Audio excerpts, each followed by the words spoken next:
Hello! For today's video ay update ko lang kayo sa may biglaan lakad namin. Kahit wala naman kayong pakialam, panoorin nyo na. Serious! By the way, nandito nga pala kami ngayon sa may bakunan sa may DRT at nagkakaroon nga pala kami ng dinner after naming mamili at makapag-check-in na at nakapagpahinga dahil kailangan namin mag-swimming dahil kailangan namin enjoy ng swimming pool dito sa bakuran. Especially nga pala yung lakad nito dahil na-invite nga pala namin si Mengay at maraming salamat nga pala sa bakuran sa pagbigay ng free accommodation sa Team Mengay. Nagkaroon nga pala sila ng nakakatakot na experience dahil medyo mali yung ways na tinuro sa kanila ng Google Map. Dahil pinadaan sila sa Biola Highway at may sumusunod sa kanila mga nakamotor. Nakshoot ako yun, matatakot ako talaga. Katapos nga pala ng konting usapan ay pinalagay ko nila yung mga gamit nila sa kanilang accommodation. At syempre dahil masarap nga pala yung kwentuhan na yun, nag-shot nga pala kami ng konting mojito. Pero konti lang yan, kumbaga masarap lang talaga pag nagchichismisan at hulaan nyo kung sino ang aming traffic. Serious! Natapos nga pala ang aming maritesa ng 3 AM at nagising na ako dito mga bandang alas 9 na at kailangan na namin i-ready ang aming late breakfast. At dahil nga pala malapit na ang maluto ang breakfast, ay ginising muna namin ang Team Mengay pero mukhang napakahirap talaga nilang gisingin, nakshoot ha. Sa iba naman ng glass cutter at tila ako ng manok kasama pa ng tugtog ng Pinoy Big Brother House, ay hirap talaga nagisingin para sila matulog na mantika.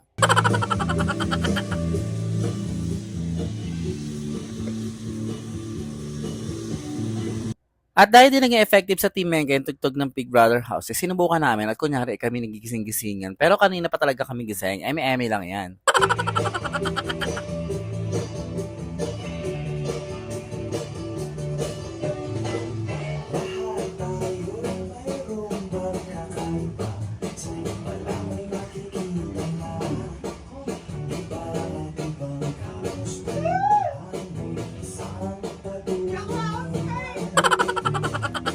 At sa wakas nga pala ay nagising na ang Team Mengay at unang nagising si Crystal Vlogs at nagpatugtog na kami ng Pinoy Big Brother House sa loob ng kwarto at unang nagising nga si Mengay at si Bebo kasama si Cristel.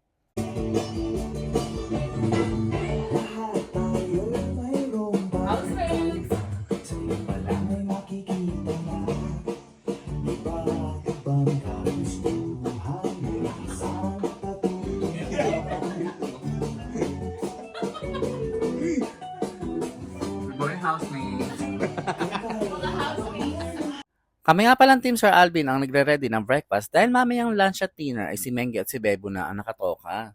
Bali nag-ready nga pala kami ng maling, hotdog, itlog na pula at chicharon at marami pang iba gaya ng tosino, hotdog at skinless longganisa. At tulong-tulong nga pala kami ni Amos, Mami Jill, Ronski at sa pagpe-prepare ng breakfast habang natay namin bumangon ang Team Mengay. Yan, ganyan. Pag breakfast sa ganyan, maaga tayo, no? Pagka sa bahay, Pag nasa bahay, tulog. Alas 10. Burakan yan, kompleto namin yung pre-breakfast. At dahil nga tayo ay nasa vlog, kailangan ng ayos ng pagkain kahit ganyan lang ay nakaayos ng aesthetic dahil kung sa totoong buhay ang gulo-gulo na talaga yan. Team Mengay live in DRT Bulacan, with Shaira Vlogs, and Crystal Vlogs, and Bebo and Mengay, Sorry, with Mami Jill, and Amos Placido. Ulitin mo, sir. Sayang nga, sabi ko sayang tayo nakapag-break. At nagsimula lang kami kumain ng breakfast at pinagraredihan na nga namin yung lunch dahil mamayang gabi ay pagpapatuloy pa rin namin. Balay mag-extend nga pala kami ng another night dito sa DRT.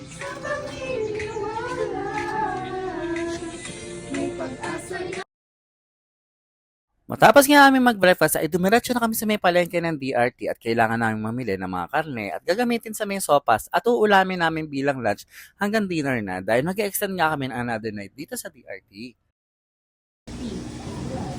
At nakakatuwa lang kahit nasa DRT kami ay nakikilala pa rin pala si Mengay at Bebo at buong team dito sa may DRT kagaya na ng mga kabataan na nakita kami sa may 7-Eleven.